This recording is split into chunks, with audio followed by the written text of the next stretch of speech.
In your mixing bowl, you are going to mix together 1 cup of shortening, 2 cups of sugar, 2 eggs, 1 can of pumpkin, and 2 teaspoons of vanilla. And you are going to mix until it is well combined. Next, you are going to add 2 teaspoons of salt, 2 teaspoons of baking powder, 2 teaspoons of baking soda, and 2 teaspoons of cinnamon, and give it a good mix. Then you are going to slowly add 4 cups of flour. Don't do it too quickly or the flour will go poof and you will have a mess. There's 2. And I don't use a knife to level. I just fill my cup up and dump it in. I don't sift it either.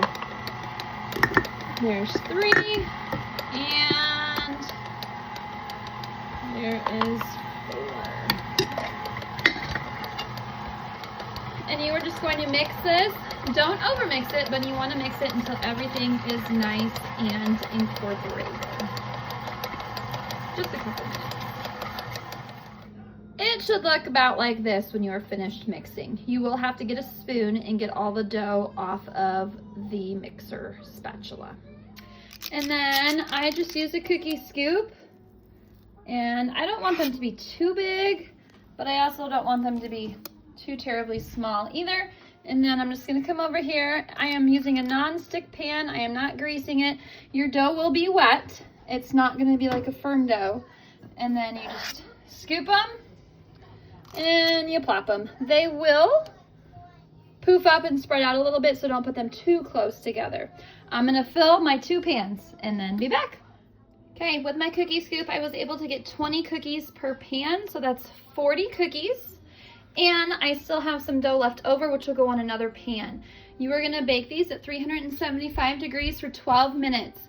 I have a gas oven, so I'm going to put them in for 6 minutes, and then I'm going to rotate them for the second 6 minutes.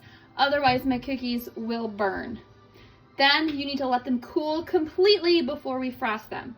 Now, I am making a double batch, so I am going to finish putting these on a pan, and then I'm going to go make a second batch because I'm sending these to work. My husband's taking them to work, and I'm sending some to daycare with my kids for their daycare teachers.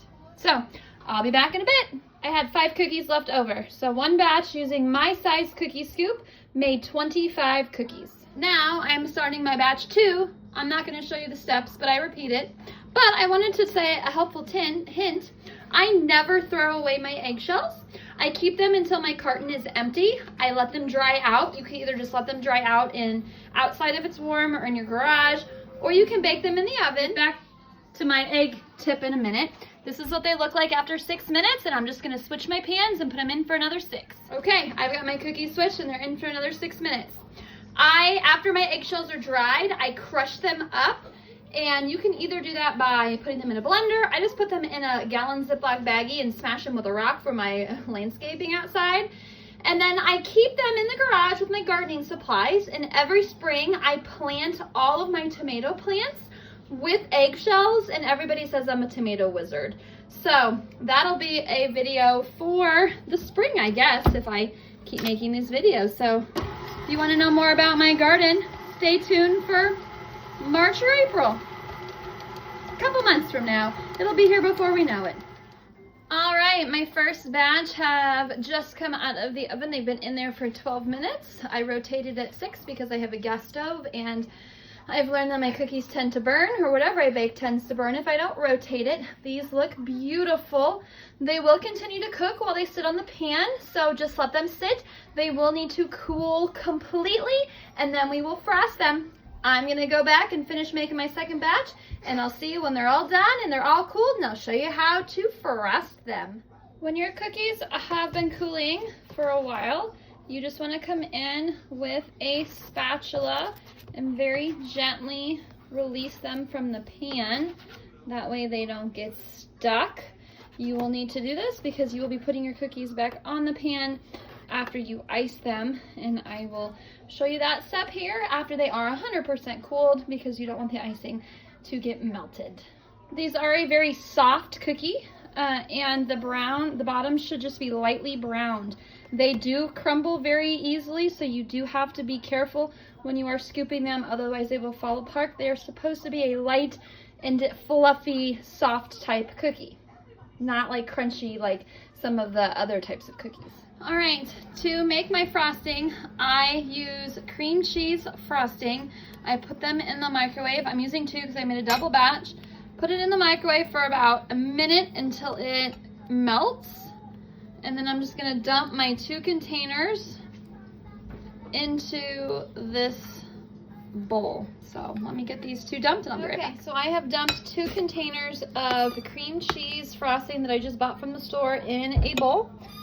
Now I'm gonna add a sploosh of vanilla, and I'm going to add in some cinnamon. I'm finishing off my container. It's probably about a tablespoon plus.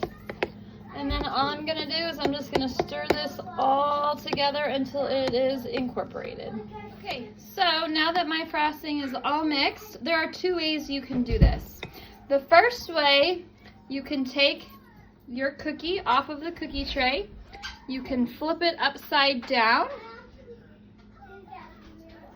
and you can just dip it in to glaze. Now, the other way that you could do this is you could just take a spoonful and you could just drizzle. So it is up to you how you want to do it, but I am going to frost all my cookies now. All right, so all my pumpkin cookies, I should say, have been frosted. I have several pans and got some more over here. Now, when I package these, first I'm gonna let them sit here so that the frosting firms back up, and they will.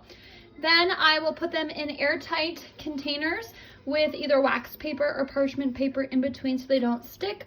Sometimes I will keep them in the refrigerator, but these are going straight to work with me tomorrow, my husband, and to daycare with my kids. So these I'll just leave out after I put them in the airtight containers.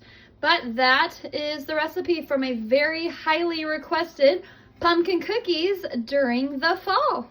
Enjoy!